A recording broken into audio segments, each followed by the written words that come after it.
l'homme découvre que sa femme n'est pas humaine, mais un serpent démoniaque qui a évolué pendant 1000 ans. Il demande immédiatement le divorce car il sait très bien que le fossé entre humains et démons est irréconciliable. Une réalité difficile à changer. Ces paroles blessent profondément le serpent démoniaque. D'un geste de la main, elle lui jette un sort et le condamne à l'immortalité, le projetant dans le monde en tant qu'anomalie. 5 siècles passent.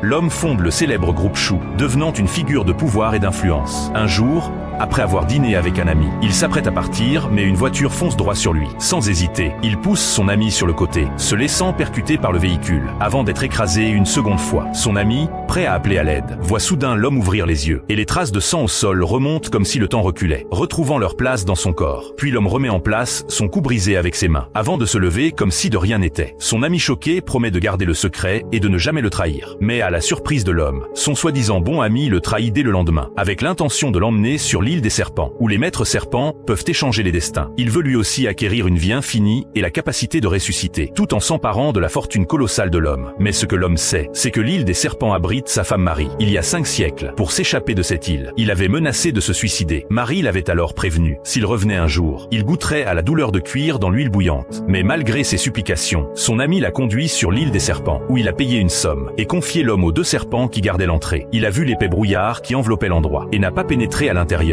Dès son arrivée, l'homme a été choqué de découvrir que son pouvoir de guérison illimité ne fonctionnait pas ici. Death Spear. Il a désigné le ruban adhésif sur sa bouche. Mais les serpents ont répondu que bien qu'ils puissent retirer le ruban, l'échange de destin était un contrat privé entre eux. S'il osait crier, ils le tueraient sur le champ. Alors ils ont arraché le ruban. L'homme a expliqué qu'il connaissait le serpent Marie. Et aussitôt l'un des serpents l'a frappé, le projetant au sol. Un simple humain osant prononcer le nom de la reine serpent, dit-il avec mépris. L'homme voulut répondre mais réalisa qu'il ne pouvait plus parler, comme si quelque chose était coincé dans sa bouche. À ce moment-là, les 2 serpents commencèrent à ressentir une certaine peur. Le nom de la reine serpent était peu connu. Se pourrait-il qu'ils la connaissent vraiment? Mais même s'ils le libéraient, ils avaient déjà commis une erreur. Et si la reine serpent l'apprenait, ils n'en sortiraient pas vivants. Alors ils décidèrent de ne pas faire marche arrière, et se préparèrent à l'étrangler au moment critique. Un serpent vert apparut soudain, permettant à l'homme d'échapper à la mort. Il reconnut immédiatement le serpent vert. C'était la servante de la reine serpent Marie, il y a 5 siècles. Mais aujourd'hui, il ne pouvait pas la reconnaître à voix haute. Les 2 serpents se postèrent immédiatement devant le serpent vert, affirmant que l'homme était un influenceur, qui était entré illégalement sur l'île des serpents, pour diffuser en direct les beautés des serpentes. Ils avaient l'intention de le punir une fois le serpent vert parti. Les 2 serpents comptaient reprendre l'échange de destin, et faire découvrir à l'homme ce que signifie souffrir sans pouvoir mourir.